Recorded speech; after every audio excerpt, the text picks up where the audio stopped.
Мына Дәулеткүлдің үстінен жалбайтып жүрген кісілер, мына айқай шу шығар.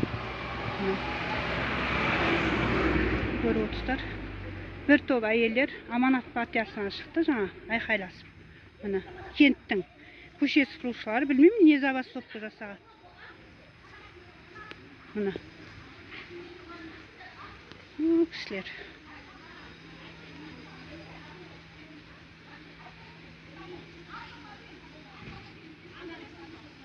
Акимат жақта жүрмін мен қазір. Дәулеткүлдің үстінен жалбайтып жүрген кісілер. Акимат жақтан шығып келетім, Аманат партиясынан жалбайтып шыққан кісілер. Бұлар әптен халықты шаршатып жатыр.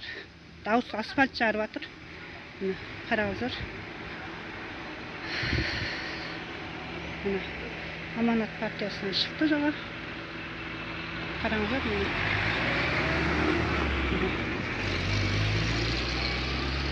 Бір пәрс азаматының үстінен акты толтырып жүрген дейді. Давление болып құлаған дейді. Жаңа бір кісі айтып жатыр. Бұл енді масқара, сұмдық бұл. Аманат партиясынан забастовка. 85 мың айлықты көтеру керек қой, қоғамдық жұмыс аз, инфляция болып жатыр қазір, қиын өмір сүру. Партияда отыр. Білмеймін ғой Дәулеткүл не істеген. Біраз адамдар айқайлап, әйелдер. Әкімнен забастовка жасап шығып баратырмын. Қарап отырсыздар.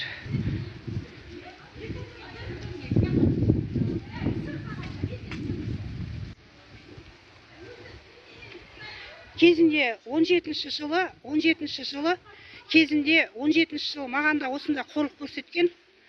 17-ші жылы мағанда осында қорлық көрсеткен. Мына кісілерде түсіріңдер деп жатыр. Мына кенттің адамдары, мына кенттің адамдары забастовка жасап келе жатыр. Кезінде 17-ші жыл мағанда осында қорлық көрсеткен. Қорлықты көргем. Шілдеде мені жаңағыдай не алып, 5 жылға жаңағы халық санағын талап еткен, менен жұмыстан шығарып жүрген, алдап Қалиев Қанат дегені сотталып кетті, заңсыз жер Құдай бар екен төбеде. Маған жолдама бермей, істемегендер жоқ еді. Міне қараңыздар, мынау Дәулеткүл кетіп бара жатқан, міне маманы кенттің.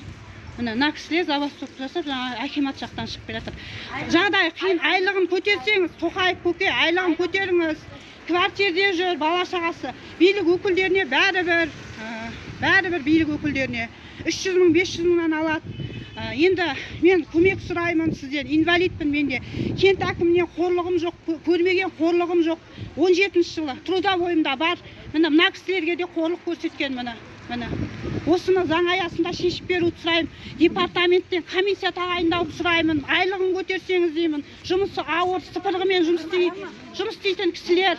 Сыпырғымен жұмыс істейтін кісілер. Еңбек, мына кісінікі емес, мына кісінікілердікі еңбек. Көмек беріңізші, Тоқаев көке, өтініш сізден. Өтініш айтамын. Ауру балдары бар үйінде, мысалы, ауру балдары бар, дәрі керек, тамақ керек, мысалы, күтім керек, квартирде жүр, мысалы, мына кісілердің. Квартирде жүргендер де бар ішінде. Ол қыртына да кірмейді, көмек беріңіз. Елдің президенті, сізден өтініш айтамын. Биліктен көрмегеніміз жоқ. Қалай өмір сүреміз? Бағана Тұрабаев Мұрат маған аузына келіп оттап баратыр. Міне Тұрабаев Мұрат, мәслихат депутаты. Көмек сұраймыз. Көмек берілсе дейміз. Инфляцияға байланысты дәрі де қымбат, тамақ та қымбат. Міне билік өкілдеріне бәрібір кердеңдеп жүре береді. Кердең қағып. Соған көмек берсеңіз деймін. Міне артында жазып отыр нөмірі. Кассаға жібереді бір нәрсе түсіріп ал.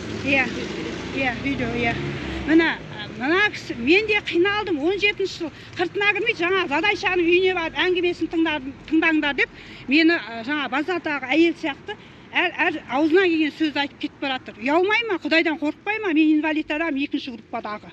Құдайдан қорықпай ма? 85 мың айлықпен қалай өмір сүреміз? Қағаз беріңдер десем. Осы мәселені қолға алып көмек беруді сұраймын. Мынандай жұмыс істейді ғой. Тоқаев көке. Міне күн ыстықта оңай емес, міне қарап отырсыз ғой. Мынандай жұмыс істейді, қаппен, сыбырғымен, қап көтереді, азаннан кешке дейін әйел кісілер өздері, тем более ауыр заттарды көтереді, сыпырады, краскілейді, краска көтереді, әп көтереді, краска көтереді, әп көтереді. Оңай емес. Әйел баласына, еркектің өзіне қиын. Соны енді осыны зерделеп комиссия құрып көмек беруді сұраймын. Мен мына акиматтан базарға дейін түсіріп беріп жатырмын. Енді ашынған адаммын ғой мен, енді былай айтқанда. Бәрінен қол көтерген маған бәрібір. Қалай болса солай сөйлейді бізге, адамға санамайды. Адам деп санамайды дейді. Қалай болса солай сөйлейді дейді. Актіні қалай болса солай толтыра салады дейді.